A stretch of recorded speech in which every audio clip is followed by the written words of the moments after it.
Hello বন্ধুরা, কেমন আছো? আশা করি ভালো আছো। আমি ভালো নেই, আমার শরীরটা খুব খারাপ, তো ঠান্ডা লেগেছে, ঠান্ডায় গলা বসে গেছে। তো দেখো, প্রতি বছর আমাদের বাড়িতে মৌচাক বসে। তো শীতের সময় বসে আর গরমের সময় চলে যায়, কারণ শীতের সময় অনেক সর্ষের ফুল, ধনের ফুল, অনেক রকমের ফুল থাকে, তার জন্য শীতের সময় আসে। তো এবার বছরে যে কিছুদিন হলো মৌচাক এসেছে। তো দেখো, আমাদের বাড়িতে দেখো কোথায়, সিঁড়ির কাছে দেখো আমি দাঁড়িয়ে আছি, সেখানে অনেক মৌমাছি এসেছে।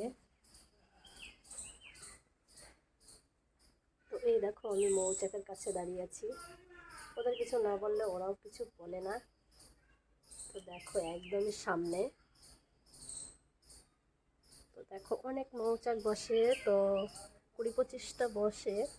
তো এবার বেশি এখনো আসেনি, তো আমি সব দেখাবো। প্রতিটা জানলায়, সানসেটের তলায় বসে। এই দেখো, দেখেছ? এখনো ছোট, চাকটা বড় হয়নি, আস্তে আস্তে বড় হবে।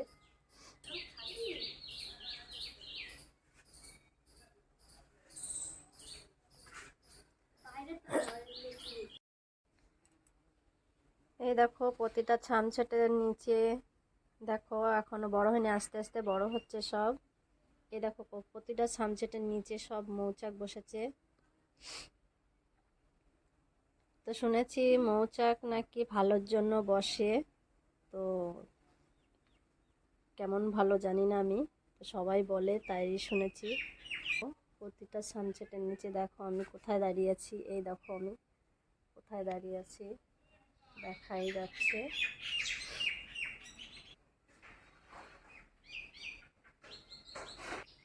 অমাবস্যা পূর্ণিমা যখন আসে তখন মৌচাক কাটা হয়। তো মৌচাকের মধু কাটা হয়, আর আমরা নিজেরা কাটতে পারি না, লোক আসে, তো ওরা এসেই কাটে, আমরা নিজেরা কাটতে পারি না। তো চলো আমি এবার দেখাবো কোথায় কোথায় বসেছে, কটা বসেছে এবার দেখাবো আমি নিচে গিয়ে।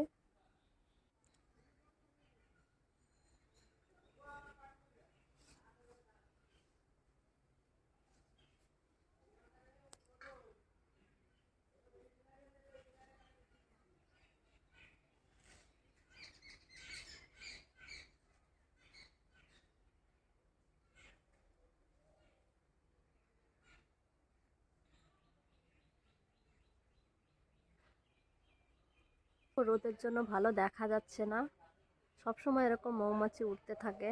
তো শুনেছি ঠান্ডার জন্যই মধু, খাঁটি মধু খাওয়া খুবই উপকারী, তো বাচ্চাদেরও খুব ভালো হয়, তাড়াতাড়ি ঠান্ডা, কাশি, সর্দি সব তাড়াতাড়ি সেরে যায়।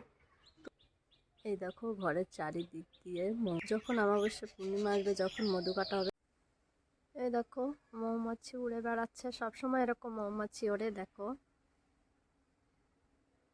সবসময় এরকম উঠতে থাকে। তো এরা এখন মধু আনতে যাচ্ছে।